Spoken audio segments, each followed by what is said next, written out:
All right, good evening, everybody. Thank you very much for joining us today, and I hope you enjoyed the music. I enjoyed the music, and I played that last one for a reason. Echo Miami. It's because of what's happening in Echo Miami. Well, first, let me welcome everybody. Thank you very much for liking the live. We have 8.8k likes right here on TikTok, and I really want to appreciate you for your support. Thanks to Koboko and Bumblebee and every single person who liked the live. Thank you very much. Please let's keep the likes coming, particularly on TikTok. Please let's keep the likes coming so that we can keep the live alive. Please click on the heart icon just here and drop a heart me, drop a gift. Let's try and push the live to the FYP together. Let's like, let's share. Thanks for the comments as well. FFT says he loves the sound. Well, the sound is always good, if I do say so myself. But I'm glad you're here. Thank God it's Friday, isn't it? Thank God it's Friday. So at least I gave you some music to get started. Abby?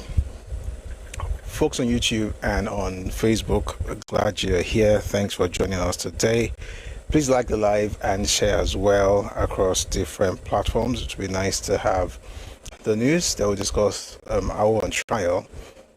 The defense strikes back. That will be part 3. You're going to like every bit of it. We're reading a lot of stuff today, but you will like it. I promise. You will like it. Before getting to all of that, we're going to have the news. But even the news itself, some interesting things happen, so you will like that as well. But before we get into all of that, please, wherever you are, whether you're on Facebook or on YouTube or on TikTok, please power tab. If you're on YouTube, all you have to do is just tap on your screen repeated stream. And just in case you're just coming in on TikTok, again, click on the heart icon up here and please drop a heart me. We have to be talking more about this. It's important that we gift, and one of the reasons that we do that is generosity. Another one is because it attracts it makes the algorithm actually push the live to the FYP. So let's do that together. Thank you very much. Mr. Dungus, you are heavy to deal. Anytime I know you are around, I'm always like, I compose myself, but I'm even more. It's an honor. Let me just put it that way. It's an honor to have you here. And there are a number of people that listen who are much older. So to listen to the sessions we are doing here, it's actually a huge honor, and I really appreciate it. I do not take it for granted at all.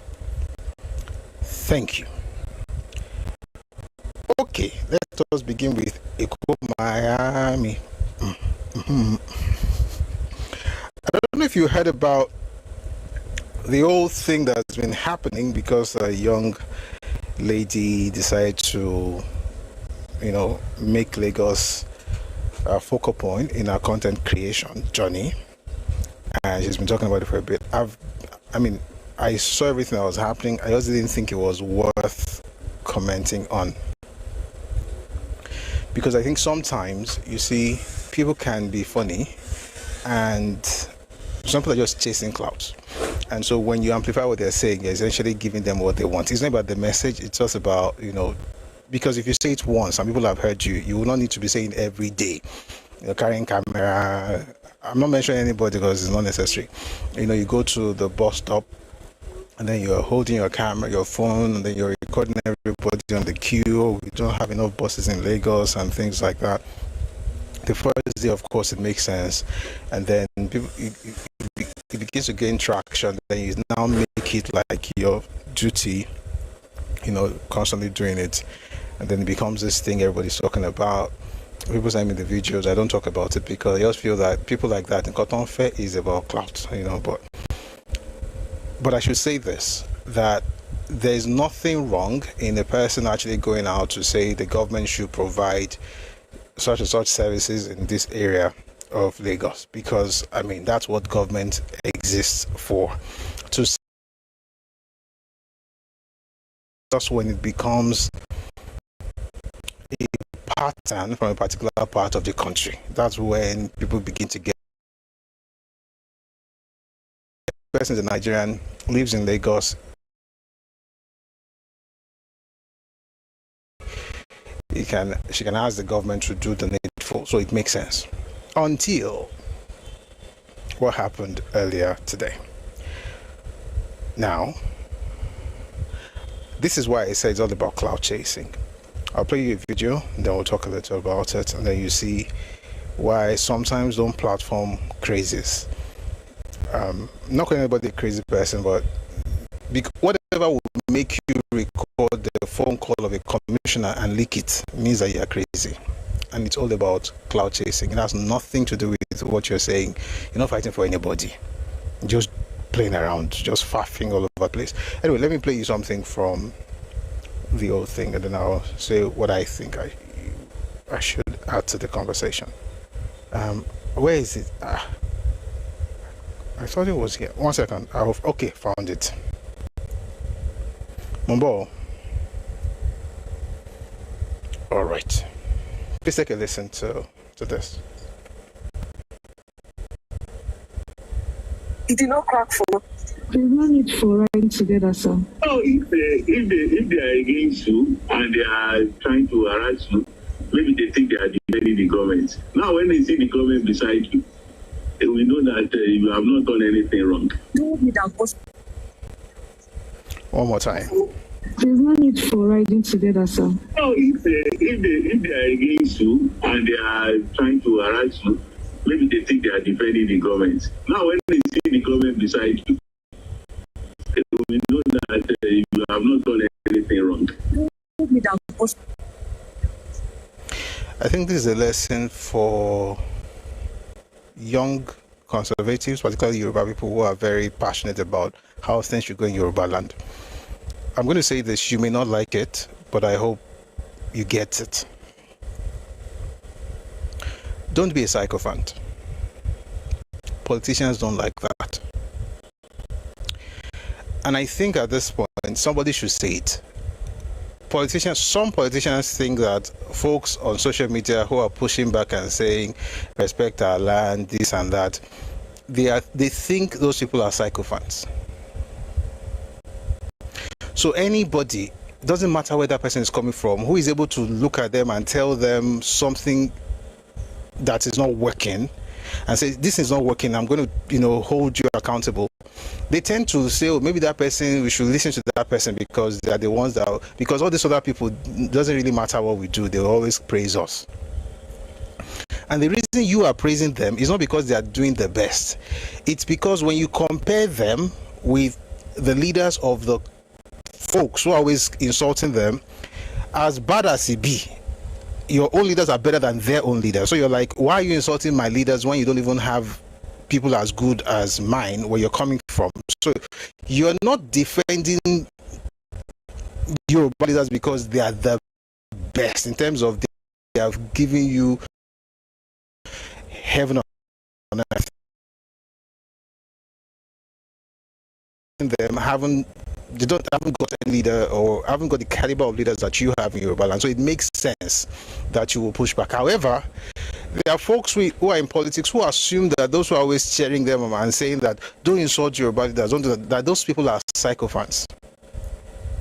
Because what on earth will make somebody say they think that let me play it again.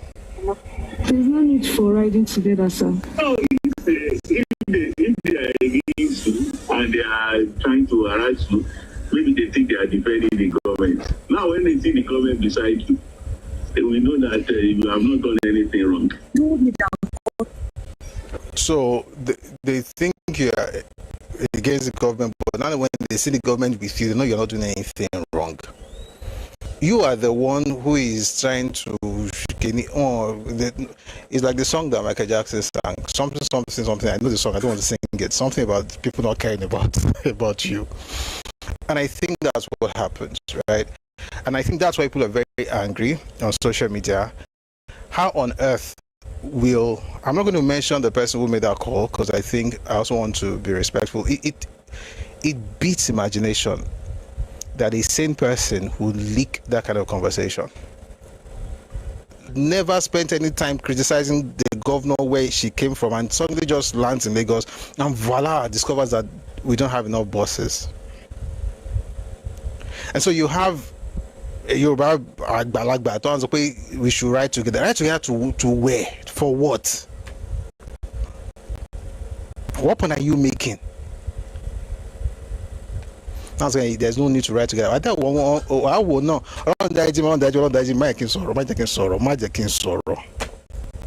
Torí kí ló wà lára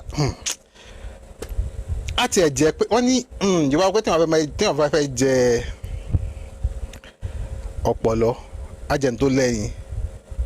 And I'm saying this in Yoruba intentionally because there's no way I'm going to say it in English and it will not sound very bad.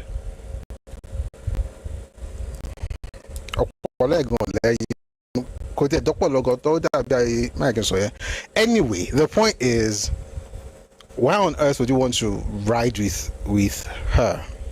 Number two, why should we have someone at that level calling her? For what? For what? The head of Lamata will say it, will go on TV and say, okay, we are doing something about this stuff. And like I said, there's nothing wrong with a resident saying we need buses here. Okay, or we have a very long queue. People have to wait for hours in order to ride. It makes sense. There's nothing wrong with that. But so let's assume that people in every LCDA are complaining about buses. How many would the commissioner call? You call them one by one. Hello, can we ride together so they will not be angry with you? What is this? This leadership, Abi? This is a joke. So now be calling everybody one by one. Hello, I know they've been shouting on you, but maybe we should ride together. When they see you, they thought that you were against the government, but once they see you and the government, how many would you call? Pata. The head of Lamata will go on TV, on radio, on Twitter. Twitter is enough. Oh, we noticed that some challenges that people, some of our commuters are having challenges in this part of Lagos. We'll make sure we do this, we'll deploy new buses and so on and so forth. And then you put it there, period. Pandering on and Kileg Bombed. Last election, what happened? Did President Tinubu not lose in Lagos? This is how people lose. This is how elections. This is what happened. Like once you get to the point where you are pandering, it doesn't matter if you pander from now till the kingdom come. Nobody will vote for you that will not vote for you. So I don't get it. Again, I'm not saying, oh, if you're not Yoruba, you cannot complain. Anybody can say anything. But this, what I hate the most, and I think you probably notice, what I hate the most is folks pandering. Pandering for who? Say what's happen. For what reason? Hello, commissioner is calling you. Open I know what screen record now, put it on social media. How does that make people feel? Like, number one, if it's not that something is wrong with some people's brains, why on earth would you leak a call with someone high up in government that said to you that they would like to ride with you so that people would not come against you? But you leak that because it's not really about the bosses, it's about cloud chasing. Someone say what's the name of the commissioner? I don't want to name the commissioner. In fact, I didn't even want to say what the commissioner. I just came out eventually, but I won't mention the person, just out of respect. I just think it's nauseating. And then to the Yoruba people who are very angry with the whole thing. Number one, I think folks should understand the fact that everybody that lives in the state, regardless of where they are from, everyone has a right to ask for good governance. Okay? You have potholes, you ask the government to fix it. You have a problem with your, buses, you can ask the government to provide. There's nothing wrong with that. The reason you are angry is because the person who is criticizing Lagos State literally just landed here from whichever, I almost said forest, wherever they came from, and then suddenly they found their voices. Before they got to Lagos, one alone, they didn't know how to say anything where they came from. They've never asked for one thing where they came from, but that's okay. Maybe this place is the land of freedom and all those fine things. So now they're in the southwest or they're in Lagos. They now want to use their voices. That's okay. that's okay. You are pushing back because you know that this person, we told him, but there's nothing like Lagos is far from being perfect. Far. The Southwest is far from being perfect. There's so much more that we need to get done. Our roads are not great. I mean, they're good, but they can be a lot better. We need to have a real network like that connects every state in the region. There are so many things we need to get done. It's not like we're deceiving ourselves that we are perfect. That's not the point. We have issues. But it's not somebody that... And the funny thing is, there's a pattern. There's a pattern. It's as if once you just get to either you bow, that's when you now begin to notice what they are not doing. I'll play some, in fact, now that we're talking about it, I might just play some things, just to tell you that I understand why you're pushing back. And I'll get into some of those things later today. But I think that sometimes you should, I'm talking to your Bible now, sometimes you should allow the message sink in. If people are getting to work late, for instance, a young man did a video last week where he showed himself going to work and how many buses he had to board, and the prices and everything.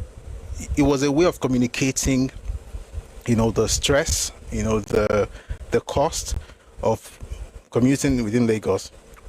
That one was creative because he has sense. This other one is just chasing clout. But you know what, regardless, the problems that the buses are not enough. As a resident or as a Yoruba person who is in Lagos, there's nothing wrong with you also saying that, Oga Governor, these buses koto. Because at the end of the day, we need buses. The person will be chasing clout. You can hijack it for good.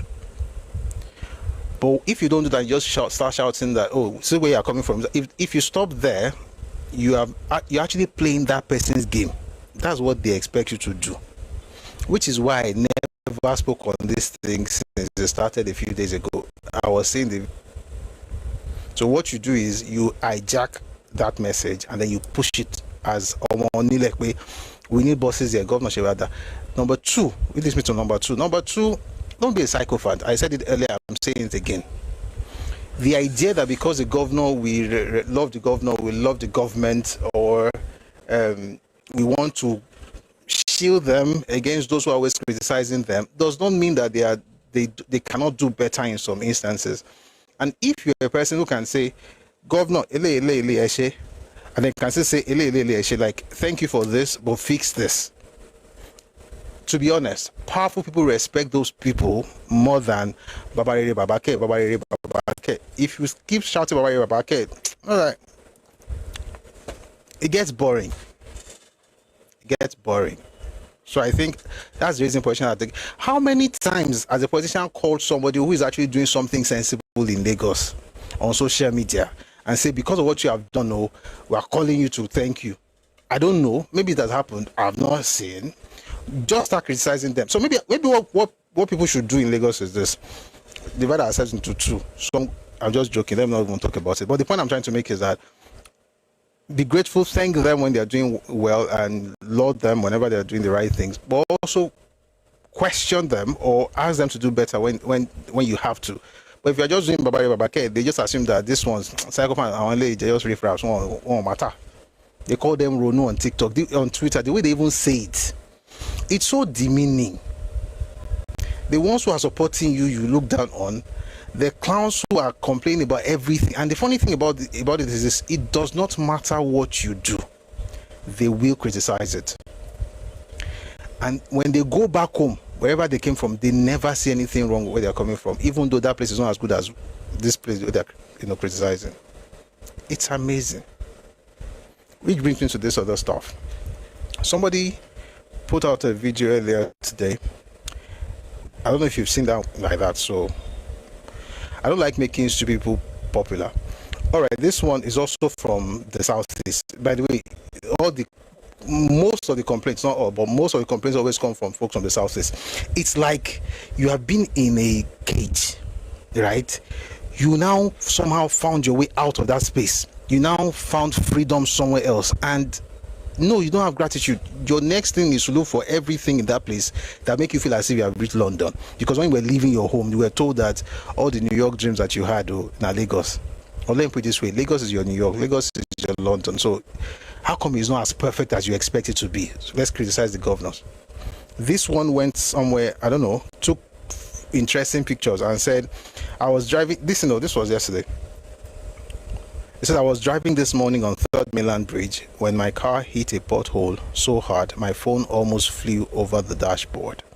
I slowed down and saw almost every driver swerving to avoid the same spot. Meanwhile, in Lagos, landlords keep increasing rent. Food prices have skyrocketed and life is getting harder by the day. You might get harder for now. Yet the busiest bridge looks like this. Where exactly is the money going? So when you pay your landlord for rent, that one is supposed to go and help you build your bridge. I like local, but here is the point. The portion he's talking about was something that was fixed a long time ago. So I'm going to read some things to you. I'll tell you about the people who responded. I won't even bother reading this one. So it says, we complained about this. This one is Lola on Twitter. It says, we complained about this road after 3rd Mainland Bridge was rehabilitated that year and this part was neglected. This is the section where Clinic Road intersects 3rd Mainland Bridge from Yaba area. They repaired it within a week. That should be Lagos. The other day was Ogun State. Oh, all the roads are bad. All the clinics are bad. I'm like, Kilo Shele. Okay, we're good. All the roads are bad. Every clinic is bad. Clinic. I'm like, oh, wait. I've been to different parts of Nigeria. And that's the funny thing. I've been to your parts of the country. I remember one part. Let me tell you. I won't tell you the direct initial. I went to one. We were coming from the north. Now, it was actually no. It was in the east. Hold on. We went to the north, but it was the Benue area. So we were coming through the east. Oh boy, those roads were terrible. Money. Terrible. So, I mean, nobody asked me to go there, so I got back, and unless of course I'm needed, there's no reason, The point is, I don't go around mentioning, oh, look at this state, this part. This one will find everything to make Lagos look bad. And it's not just about Lagos, like I always say, it's about the Southwest. The reason we usually speak of for Lagos is because it's not about Lagos. They've done it about Ogun State. I've heard it in Ibadan.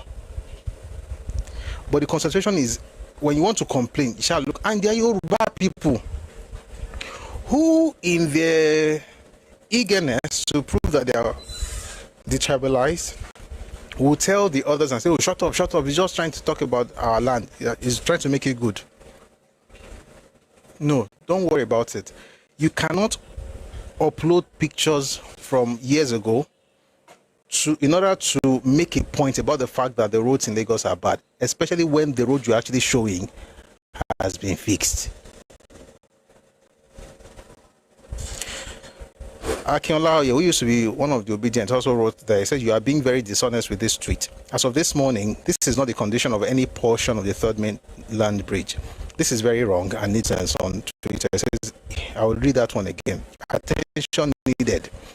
Here we go. Lagos Commissioner for Information, Ofi Angelesi. Kindly give this one a ring too. At least before next weekend, you probably call like 50 people. Notice they are from the same region as the lady you called and pandered to. They'll insult you. You pick up the phone to call them, and they are always from the southeast. Once in a while, from other places. Like the Rai girl that was from Calabar. That was the first Calabar person I knew that, well, different generations, I guess. Anyway, since you could call the one that was complaining about the bus, come and call the one complaining about the road. The next thing you just hear now is that one person says, oh, let's give them allowance or give them money. That one happened a few weeks ago. A lady was, shall I say, reprimanded for cooking on the road. It's also from the southeast. You carry your kaya from where you came from. You now enter Lagos and went on the road to cook on the road. You cook on the road. They now stop you from doing it. They now make it, the government is not fair. Then some people now want to be talking to the person, pandering to the person. First eventually travels out, returns to Nigeria, goes back to that road to cook.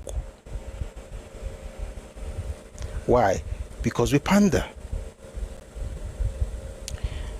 So I hope the commissioner also looks for this other guy, and maybe they should not just a phone call, they should bring him on TV so that the whole world can celebrate him for being so bold to lie about roads that have been fixed. But for Yoruba people, I think, while I understand how you feel, just be balanced. I speak up, but don't expect much. You know, somebody was saying that maybe they should even vote for JRV once and let's see how it goes. I'm like, no, don't get angry to that level, because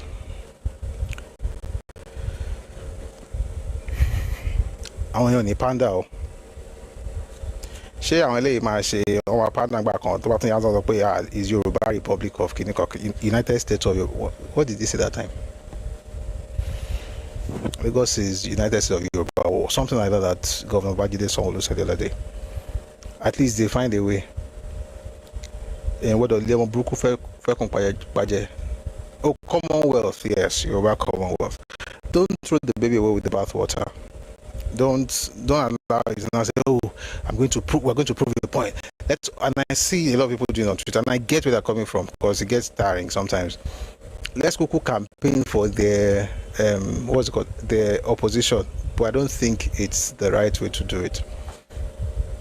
Complain, Abi, lodge your complaints with government. If things are not going well, say it. If a person from anywhere speaks up about what's not working in Lagos, also talk about it.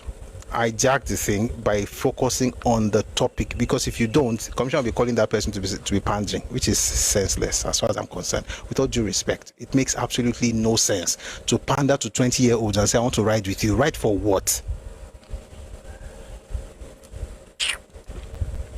Something that head of agency will just go on Twitter and type and say, okay, we saw the problem, or we're going to fix it, or we're working on it. Period. How many people do you want to call? They should come and call this one too. By the way, they were trying to, shall I say hijack it or turn it into a protest? They were going to now start protesting. That's how the protest would start. I saw the whole thing throughout the week. I just didn't bother talking about it.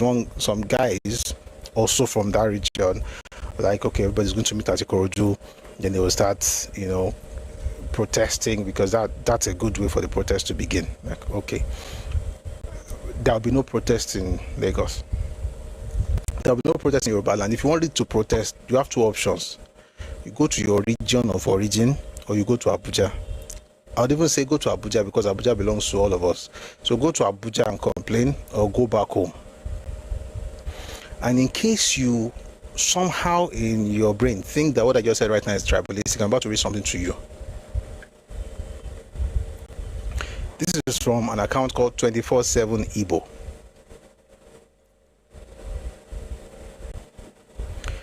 It says, IPOBs are Igbos. They have the right to protest in any state in Igbo land. It is madness if IPOB protests in Anambra, you said they should go to Abia.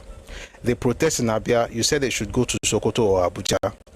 IPOB want to destroy Alex Oti work. How? Have you all gone mad? Then here are the responses from his fellow Igbos. One guy says, his name is His Majesty. He says, IPOB should protest in Abuja and Sokoto. If your neighbor hits you, you shouldn't run back home and start destroying your property. Go and protest with the people holding Nnamdi Kanu. How is that so difficult for you to understand? Kalu, who is always talking about the fact that he's from Kosofe, I don't know how he got there, but here's what he had to say. Ndi Abia, don't be naive. And he says, they chose Abia to destabilize Abia State. They want to set us back again. We don't go agree. Nwoke Anambra says they should keep their madness to themselves. Make the rubbish no enter Anambra. Just notice the pattern, though. And why did all this start? Because Omo Eleshowore posted something. He said, today in Aba, we hit the streets in protest, demanding justice and the immediate release of Nnamdi Kanu. And the first response is from Kingsley Obialo. He says, you are enemy of the Igbos. You want Allah Igbo to be destroyed. God will punish you. All the trenches I've been reading since was because anyway, he's saying they want to protest. And you see all this Turenchi go to Abuja, go to Sokoto from Igbos. When they say they want to protest in Lagos and we say no, some of us, I don't know, be shouting, are we not one Nigeria? Why are they using words like they want to destroy the place? Because they know what could happen. Because see, there's a very thin line between protests and riots. Very thin line. We saw the BRT buses that were burnt down in Lagos. The forensic center that was burnt down in Lagos, we saw that as well. We heard Nnamdi Kanu shouting, bomb the place down, blow it up, destroy it, call me, what's happening? We have killed this, we have destroyed police station. Yes. Now they are saying they don't want it in their region, even though the matter is about their own man. But you, the naive, cannot think, the tribalized clowns, will be shouting, are we not one Nigeria? Are they not all one Igbo? Is it not their Lord and Savior? It's not the Messiah. What's that holy song? I need to remember that song. There's a holy song that they sing. Holy, holy, holy, holy something. Nnamdi Kanu is another Savior. They sing that song in every state in the Southeast. But they are saying don't come and protest in the Southeast. When we say don't do it in Lagos, it's not out of hate. It's because you remember what happened the last time a protest was organized. Buildings were burnt. We heard, Chinas, I was right, Abi, thank you. We heard them, they kind of say, burn everywhere down. Burn the airport. Burn down the airport for NSAS? Really? So, Shode is saying that Nnamdi Kanu is your man. Let us protest in Aba. Aba is Abia State. Abia State is Nnamdi Kanu's state of origin. See how deep this thing is, so. Nnamdi Kanu is from Abia State. That's his state of origin. Shode is saying we are eating the streets in Aba, and they are saying they are trying to destabilize Abia State. They want to set us back again. Go to Sokoto and Abuja. Don't come and destroy what OT has done. That's what Yoruba Pesha Okeremo Omote Fulomu Omoti Odoya Lupa. The point is, it's always easy to pick a place outside some people's region to protest and turn into riots and destroy everywhere than to allow those things to happen where they come from. Do I blame them? Absolutely not. I don't. I think they are smart. I think they understand what could happen.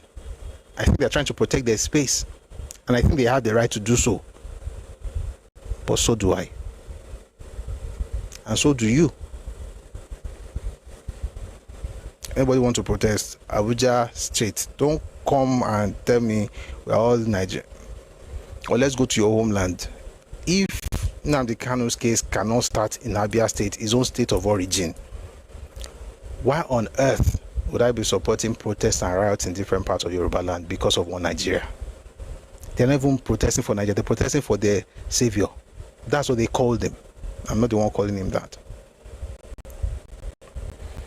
All of that to say that let us be giving ourselves brain, particularly Yoruba people who always try to prove that they understand love. Jesus says, love your neighbor as yourself. Don't love your neighbor more than yourself. It makes no sense. Ade says, they will say Lagos was the former FCT. Since when? Lagos stopped being FCT in 1991. Another 70 years nonsense I'm always talking about is rubbish. Number one, if they want to go to the former, let's even talk about it. If they want to go to the former FCT, they should make their way to Ikoyi. And they must make sure that no matter what they do, they don't go beyond Yaba. Jibowu. Lagos, our former capital territory, is not the same thing as Lagos State. I always say there are many Lagoses. Lagos State was never the capital of Nigeria. Lagos State was created in 1967, and much of what we call Lagos State today was cut out of Western region. Lagos State was created in 1967, May 27. If they want to go back to their former capital territory, they should go to Dodam Barracks. It's still there in Ikoyi. Lagos Island. They should go there. Lagos Island, Ikoyi, they shall go there. They should go there and go and complain, or they should go to Marina. By the time they give them woto, they'll find somewhere else to go. All those Lagos used to be FCT, just nonsense. Lagos State was never the capital of Nigeria. The place that was capital of Nigeria is one small place, we know past Jibo Yaba. Meanwhile, even that, they moved that one since 1991. Some of these clowns shouting Lagos is the capital of Nigeria, they were not even born in 91 when the capital was moved to Abuja.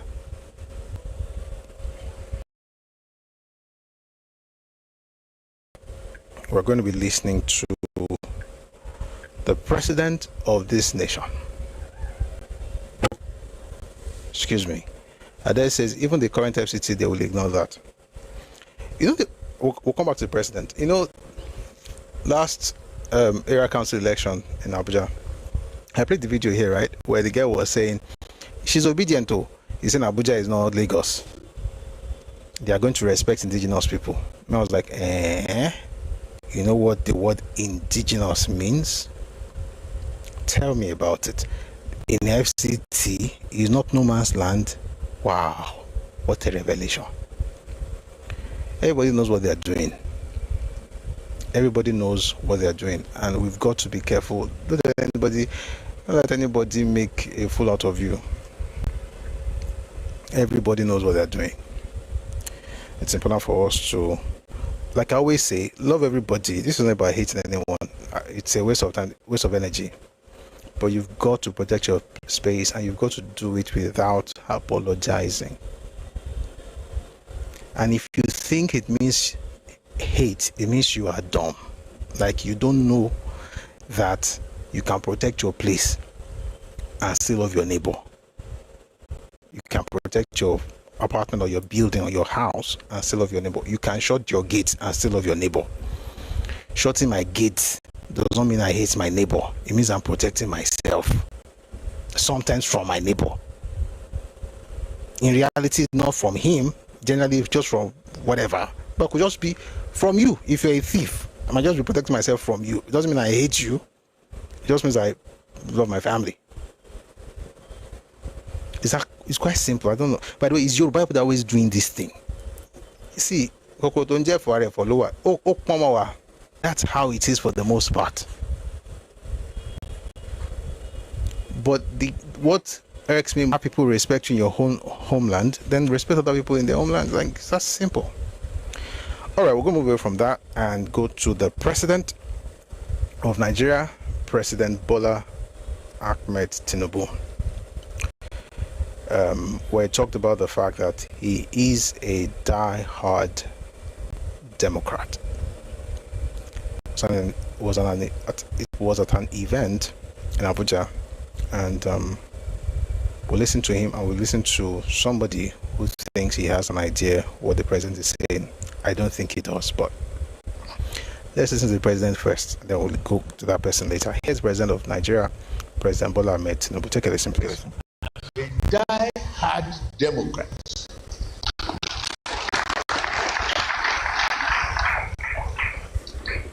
And I follow that belief wholeheartedly, committed to united Nigeria. That principle and that philosophy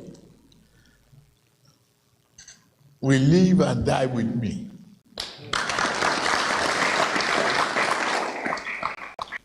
That I signed the Electoral Act, I have no choice. I don't want to throw the country into turmoil of argument of nothing. There is an overwhelming majority by the National Assembly that passed the law. If I have serious question or reservation about it, I will have raised it, but I have not. I have submitted myself to the principle of rule of law, democracy. I signed. I signed. The rest is history. We meet at the polls. The game is sweet.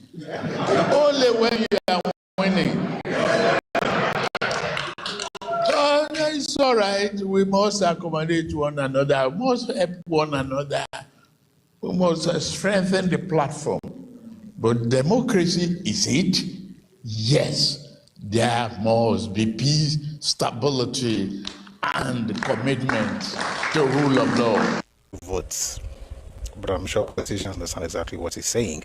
And I hope they're getting ready and they're actually working towards challenging the ruling party, APC, especially now that they have 31 states of 36. They have 31 states. So I would expect that the opposition is actually gearing up and getting very ready to contest next elections. But for the most part, it doesn't look like a lot of people are actually ready. I think they're still chasing clouds, and sometimes just doing what unserious people do. For instance, the next video I'm about to play is somebody saying that the president has to release El-Rufai. The president is not judiciary, is he? And this one is the lawyer. Anyway, take a listen to Kenneth Okonkwo, and what he's asking the president to do is speaking on El-Rufai's detention. I would want El-Rufai to be released, but the kind of thing that man said, I hope they can find a way to get him out of this thing. Indictment in high go. I don't know why he did that. Nobody forced you, you just said it. Anyway, this is what Kenneth Okonkwo thinks the president should do. Take a listen, please. El-Rufai is still in detention. 48 hours is what a government has to keep anybody in detention without granting him bail. No, you don't have that power. And you don't have the power, according to Supreme Court judgment, to keep somebody in detention and pretend you are investigating. No. The whole idea of arrest is that you have concluded your investigation and you have found the person culpable for any crime you are alleging he committed. That somebody said anything does not give you the right to go and arrest somebody, because in criminal proceeding, it is the duty of the prosecution to prove the guilt of the suspect, not the suspect to defend his innocence. So please, the first thing he should do is to release El-Rufai. And we're not saying he should not face trial. No. But his fundamental human rights should be guaranteed. And we believe that he is being maltreated, he is being persecuted because he has joined ABC. And we are not exculpating anybody, but it is the court of law that should decide, not the gulag of President Tinubu. And for now, he is using his authority as the commander-in-chief to use the instrumentality of the anti-corruption in quotes, because I wonder whether there is any commission fighting corruption in Tinubu's regime. Mr.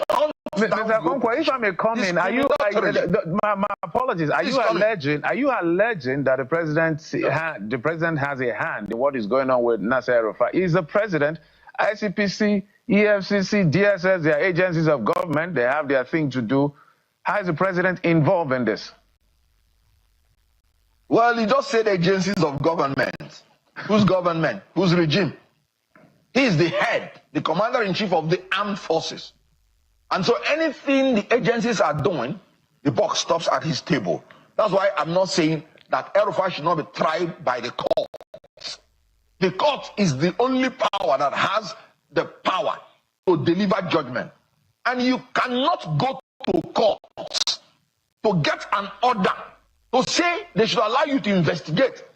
And the courts should not be giving such orders, because it's against the constitutional provision of fundamental human rights. You are entitled to your liberty, you are entitled to your dignity. So no court should be giving orders for somebody who has not committed any capital offense to be detained indefinitely. That is illegal. And any such order is unconstitutional. So what I'm saying is that if El-Rufai committed any crime, please bring him to trial, grant him bail, so that if he's convicted, fine. Nobody in ADC is quarreling against rule of law. But for a president that has elicited that he's going to grab power, snatch it and run away with it, pretending that he's democratic, that is really another transparent lie. All right. Mr. Konkwa, let's take a close look.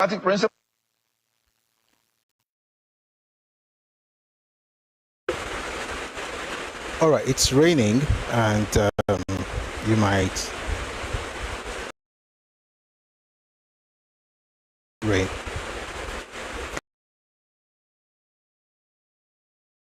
Don't worry. I hope it's okay. Can you still hear me? I'm just confirm. Can you still hear me? Okay, you can hear me. Okay, thank you. Thank you very much. So that was Kenneth Okonkwo talking about whatever I was talking about, and the idea that the government can't hold him. I think he would have to talk to ICPC and EFCC and all the C's, the agencies of Nigerian government. For me, I think that statement, I mean, there was already an issue on ground with ICPC, according to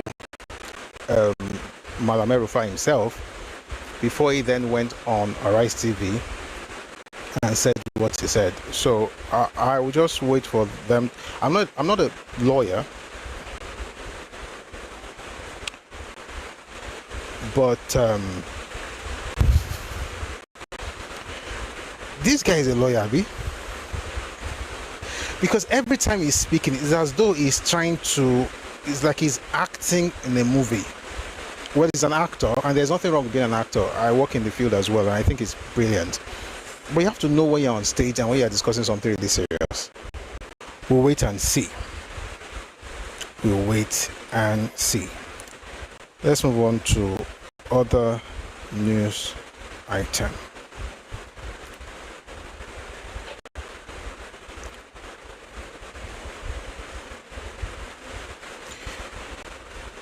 There's something I need to read. Okay, yeah, good.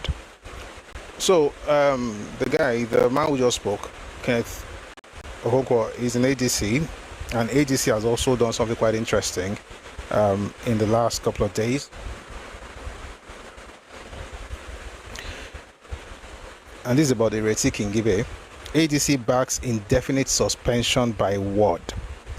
Barely 24 hours after an indefinite suspension slammed on Senator representing the FCT in the National Assembly, Ireti Kingibe, by her ward in Wuse, the African Democratic Congress on Thursday threw its weight behind the action, saying she withheld funds meant for campaigns during the recent area council elections.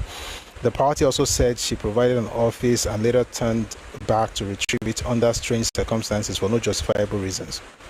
Adding, quote, till date, the ADC FCT is still holding important strategic meetings under trees, even when we have a sitting senator, end of quote. Several calls, SMS, and WhatsApp messages sent by Arise News to Senator Ireti Kingibe for response were not replied as at the time of this report. The Publicity Secretary of ADC FCT chapter, Samuel Chukwudi Nwigbo, in an open letter to all the members of the National Working Committee, questioned how a serious party would attempt to go into a major election with a candidate who refused to come openly and campaign for a party in a serious election held under a constituency. The letter is titled "The Many Sins of Distinguished Senator Ireti and Why Her Suspension is Justifiable," was obtained by Arise News in Abuja. Interesting.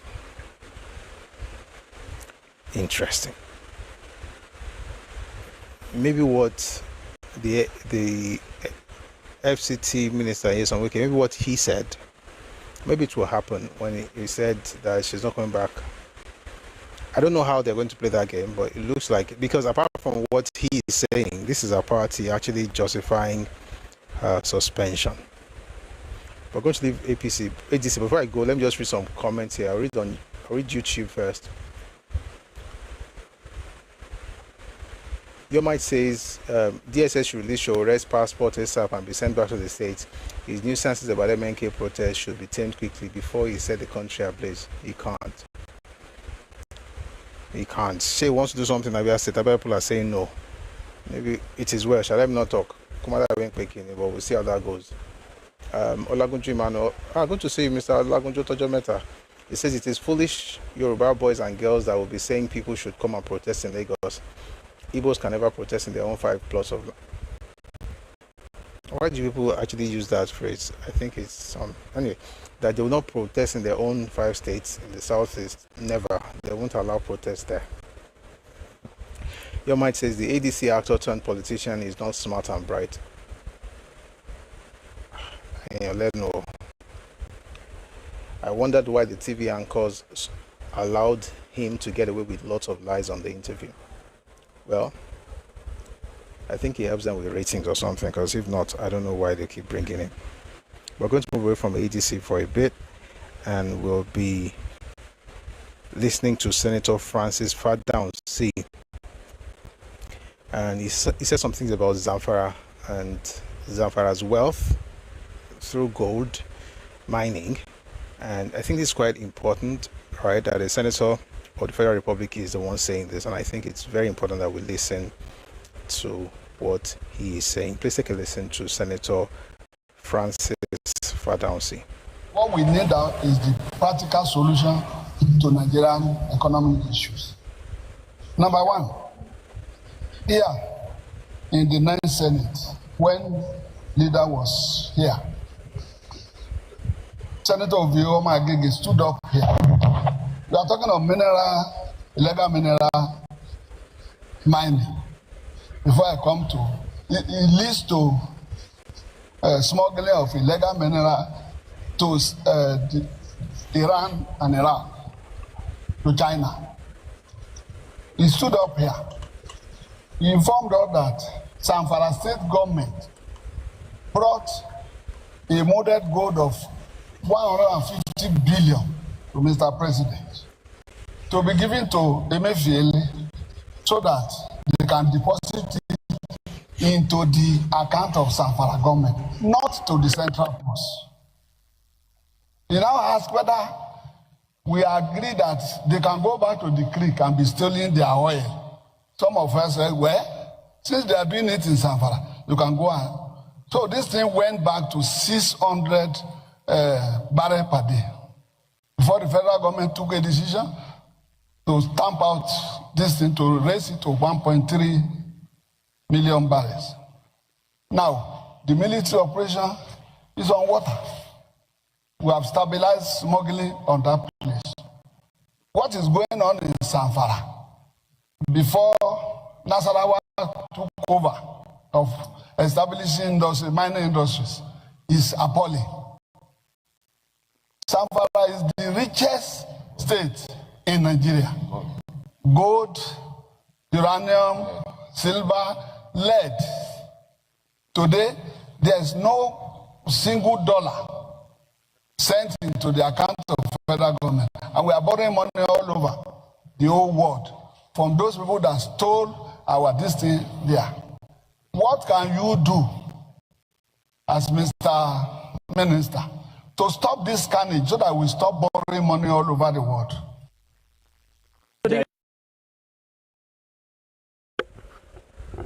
That is something. That's something. We will have this conversation in this country, and it has started. We have to have this conversation. Resource control, we'll talk about it. And beyond talking about it, I think that's why I always say that whether it's the development commissions or the talk about state policing, that this conversation that we're having right now will lead to resource control and restructuring of Nigeria, and they will happen.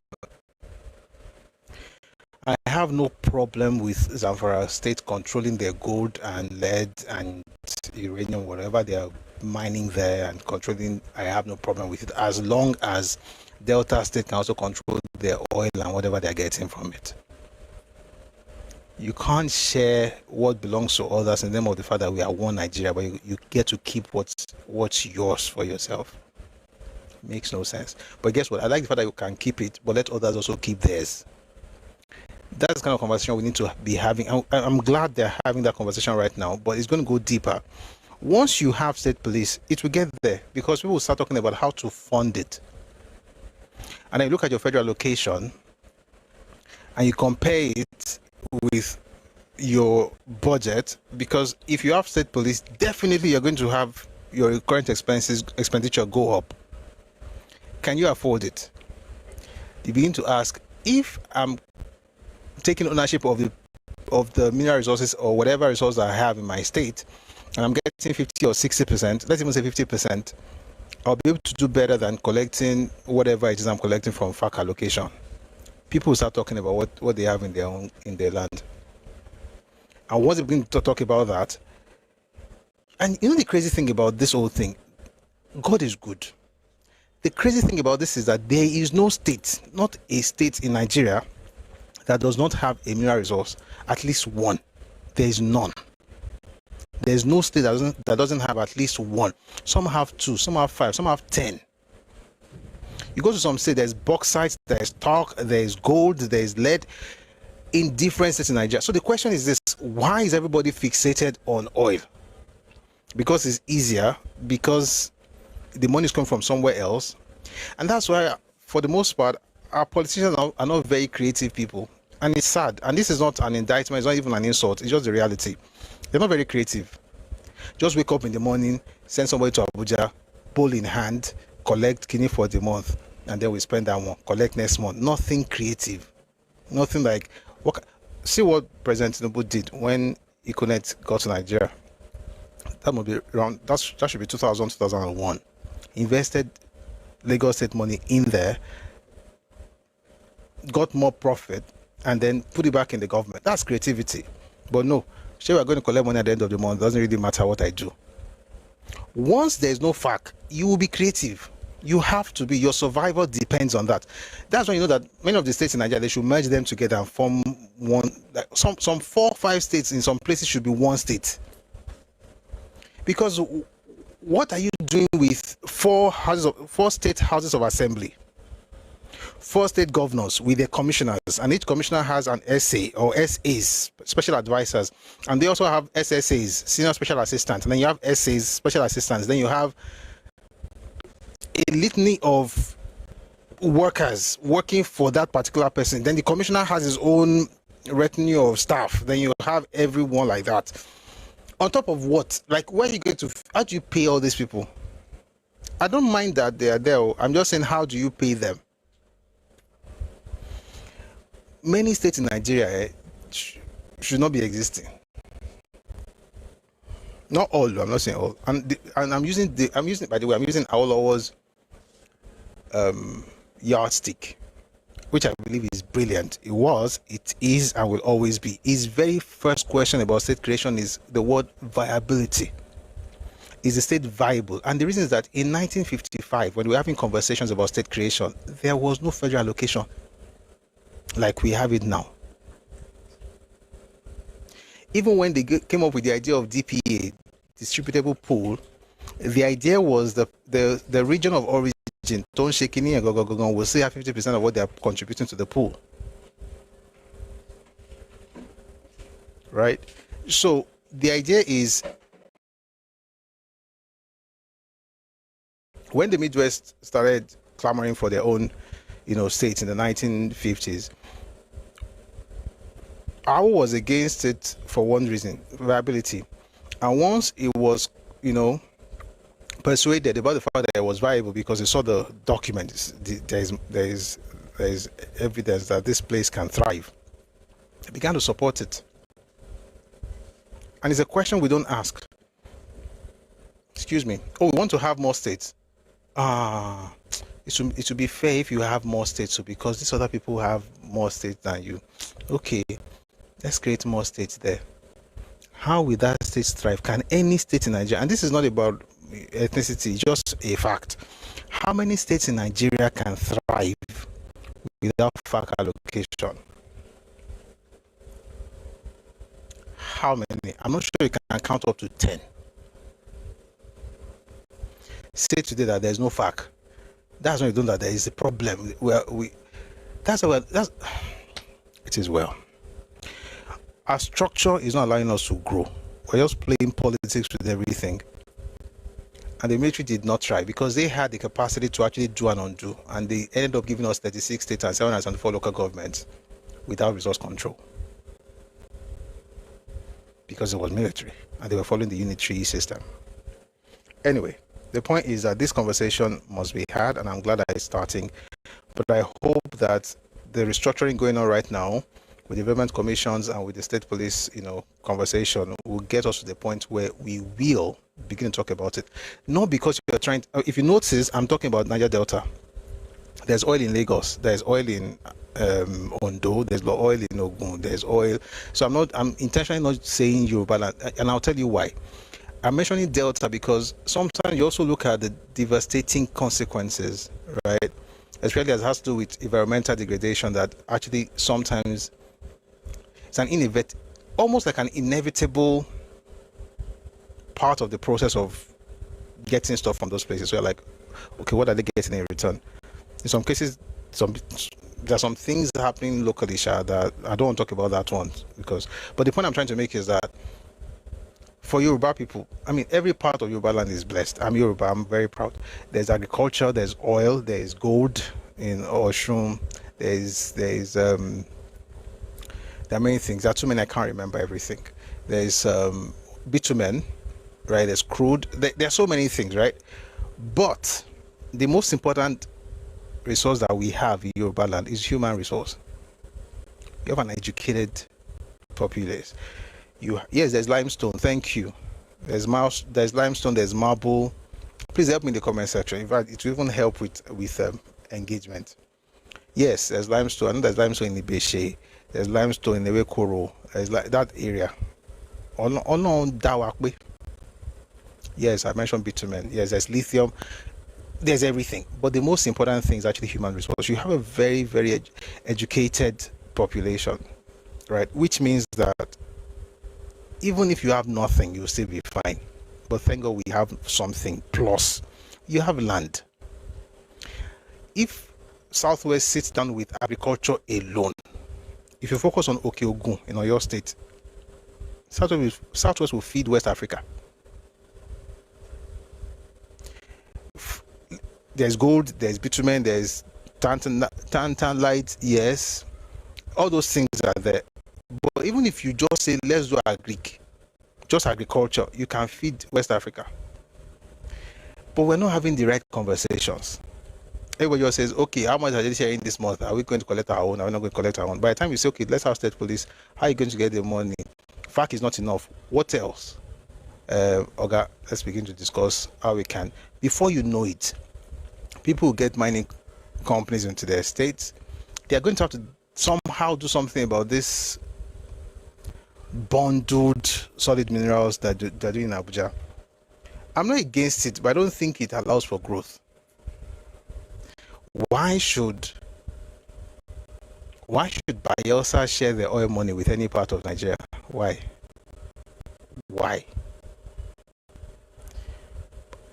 Even if it's okay, let's be fair, so it doesn't look like they are not part of Nigeria. At least they should get 50% of what they are producing.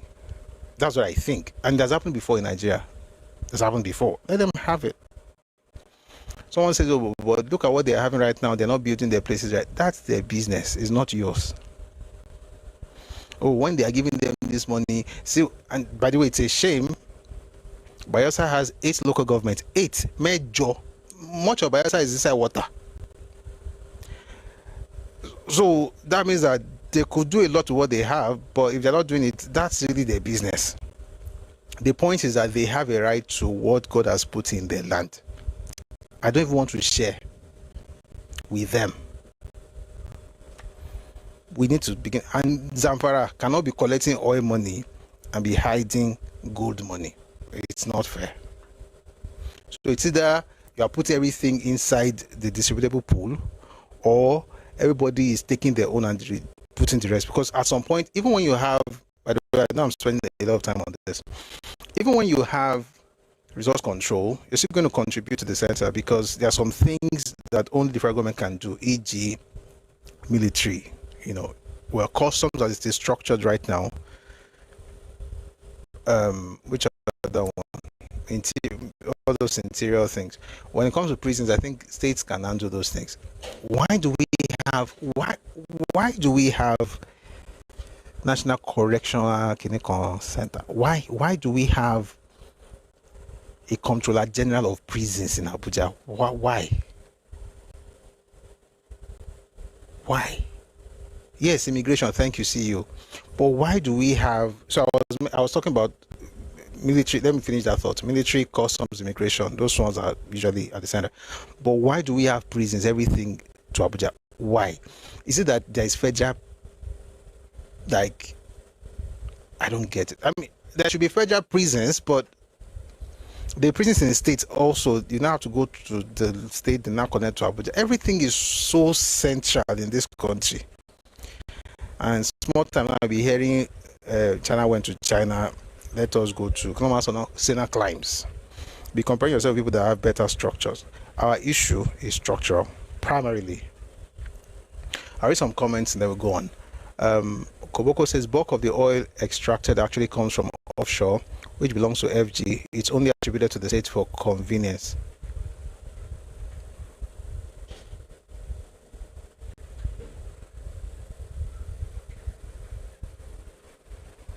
I'm trying to weigh what I'm about to say, because I want to be sure. I'll confirm what you just said. I'll confirm. But I believe, I know this to be true, that states own oil. And I know that while there's offshore and all those international waters, much of the oil comes from specific areas in specific states. I know that for sure. Okay? You can't say much of it. I don't think it's for convenience. You cannot be sharing 13% derivation based on convenience. You are telling me that Delta gets all the money they get because of convenience. No, surely no. It can't be. No. If you are saying it's for convenience, then there should not be derivation. That 13% derivation, they are doing it for a particular reason. It's because of the origin of that oil. Why do we say Delta get? If it's convenience, just be for administrative purposes, not for sharing of money. As long as you are sharing money based on that structure, it's more than convenience. It's about ownership. So I don't agree. Let me just put that. I don't agree. I'm not saying there's no offshore oil. Of course there is. But to say that the reason they have said Delta gets this, if it's for convenience, me too, I want to be convenient. They should be giving us 13% in Oyo State and Osun State, and well, Lagos already has some now because Lagos is all producing state. Someone says I heard some northern states also get derivation due to pipeline. No, nobody gets derivation due to pipeline in this country. That one I can tell is not true. How about now? Derivation is based on oil production. They're called oil producing states, not states that have pipeline. No, that's not right. All right, let me read a few more things. CEO Kodet says not true. Okay, so CEO Kodet is supporting me. He works in those spaces, so I think I'll go with him. Because if you are sharing money based on convenience, make me convenient as well. Give me 13%, sharp. All right. Read on YouTube. New Era says you need to dedicate an entire program to the case of TOS Benson.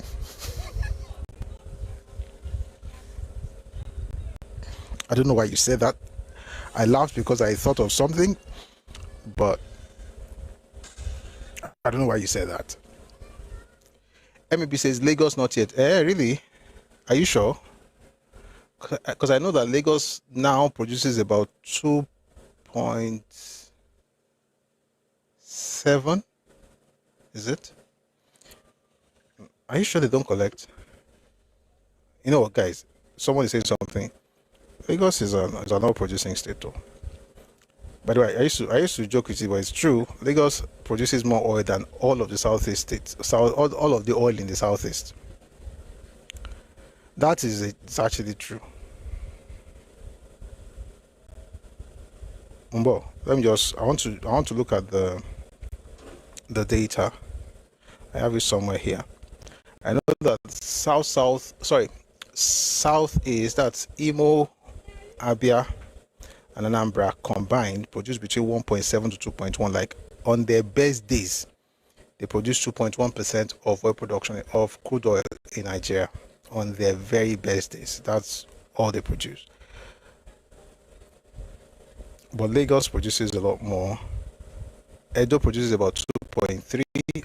I have it somewhere. Timbari Mark Kafunisha. Edo produces about 2.3. Lagos produces about 2.7.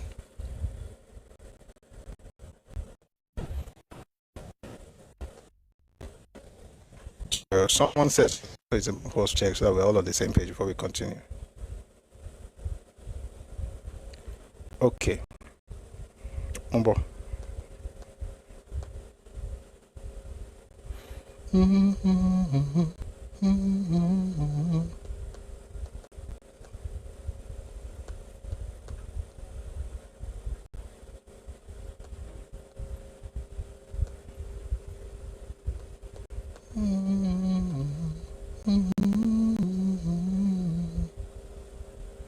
Baba T, Ẹkọjọ́ mẹ́ta o. Ẹkáàbọ. Yes, I found it. Anambra, Imo, Abia, it's about max 2.1%. Edo about 2%, 2.1%, 2.3%. Lagos about 2.7%. Ondo about 3.8%. Then you have Bayelsa between 15 and 16%. Rivers between 18 and 19%. Delta is over 19%. Akwa Ibom is a big boy. They produce between 25 and 28%. Lagos does produce oil. I mean, I know this to be sure, but it's important for me to confirm. So I want to be sure that we're on the same page.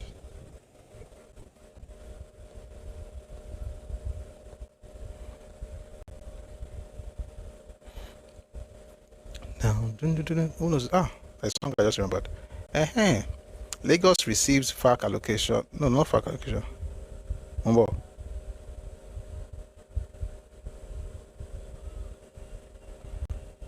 Okay, so this is from Naira Metrics. Because since Lagos collects the equation.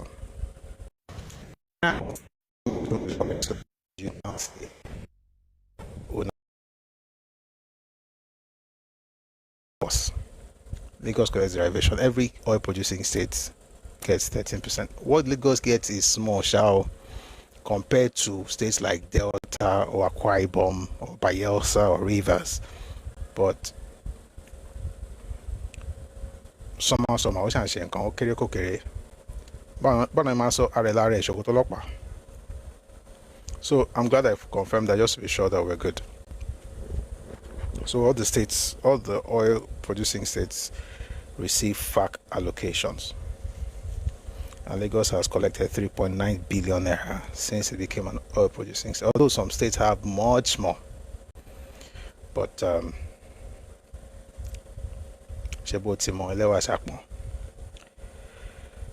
another oil producing state is Ondo State. And I want to play you something from a conversation that the governor of Ondo State had with Shewa Kimbaloye on Channels TV.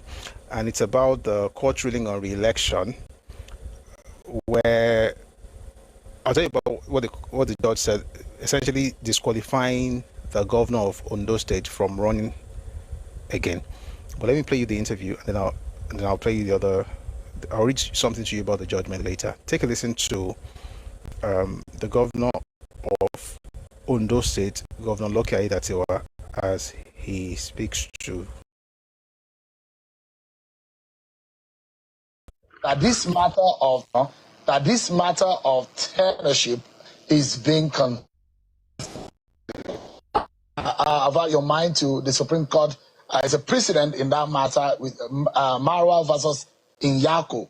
Let me ask your own view as a Nigerian. What do you make of tenureship of a governor, a deputy governor, a president, a vice president? In this case, and as you are wearing that shoe right now, what do you think the Constitution is saying? And what are your views, personal views on this matter? My view is as is stated in the Constitution. That's my view. The Constitution is the ground rule. As it is stated, that is the way it's supposed to be. And the interpretation lies in the hands of the judiciary. That is why when somebody wins an election, some people feel, they need to contest it. So that is the way it is. The Constitution is there, is the guiding book.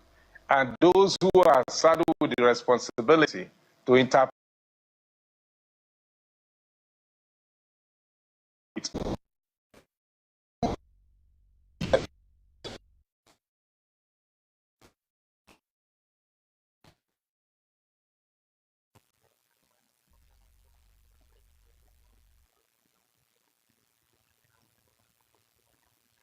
Talk about executive office, very similar in interpretation. A person who was sworn in as president to complete a term for which another person was elected as president shall not be elected to being sworn in. You've been able to contest on your own for one time. The Constitution is saying you may not be accept that kind of verdict. That is the Constitution, and I have not presented myself for another election. I said that at the beginning. I was been sworn in about a year ago, precisely 24th of February 2025, and 20 is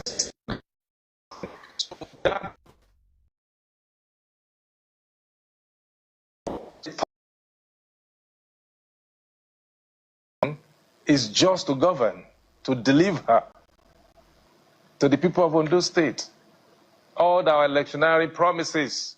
And that's exactly what we are doing. And we are doing well, for that matter, by the grace of God. So all of these court cases, they are just distractions that are not necessary. Distractions.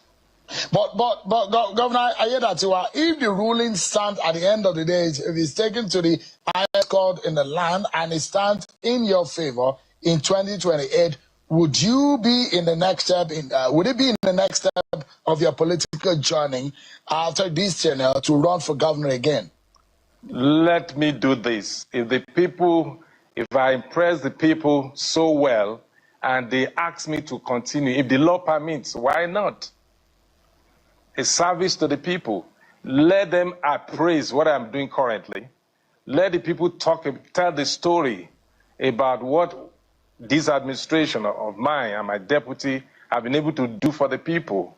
Then they will now decide whether we should continue if the law permits. But for now, the distraction has just away from me, because it was all distraction. I never saw it coming. I didn't prepare for it. All I was doing just to govern. All of a sudden, I was sued, and I have to hire lawyers to defend me. And part of the defense was saying, you don't have right to sue me. I have immunity. But since the court has ruled, well, we face it and see.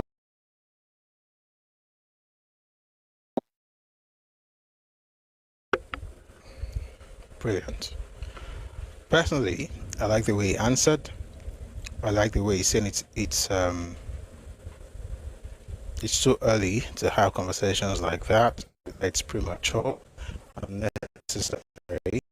Kind of like that, even if that's politician speaking, but it makes sense the way he said it. There's a section of the Constitution that Sheon quoted, and I think I'd like to read it to you, just in case you didn't get it or you're just joining us. Section 182, subsection 3 of the 1999 Constitution of the Federal Republic as amended by the 4th alteration, number 16, Act 2017. This is what section 182, subsection 3 states. It says, a person who was sworn in as governor to complete the term for which another person was elected as governor shall not be elected to such office for more than a single term. And what it means basically is this. Say you're the vice president, you're the deputy governor, and your principal maybe is incapacitated or has to leave the seat. You then become the governor. You can seek re-election once, just one time, and after that, that's it.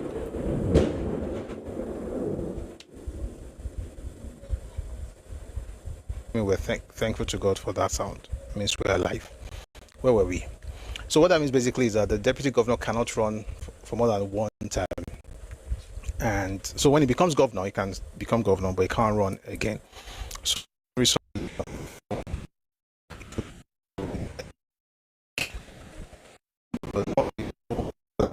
that the law should not be applied retroactively because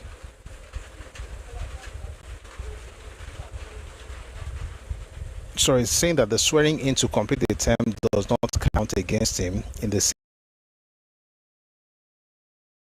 he already won an election in 2024. So, but I like the way he responded, to be honest, right? He's saying that he's not really after it right now. It's premature, and I hope that actually helps with this whole thing. So that's that from the governor of Ondo State. We wish him all the best, and we hope that things work out for him and for the people of Ondo State. Okay, we're going to wrap up now, but there are some things I want us to get into before we go. I'm going to read some news items, and then we'll bring people up. You can speak if you want to talk on. But before I even do that, let me read some comments here. The governor is badly distracted. Sorry about that.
Just give me a second. I'm trying to check YouTube to be good, to be sure we're good.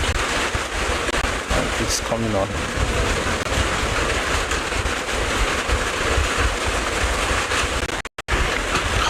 Wonderful rain.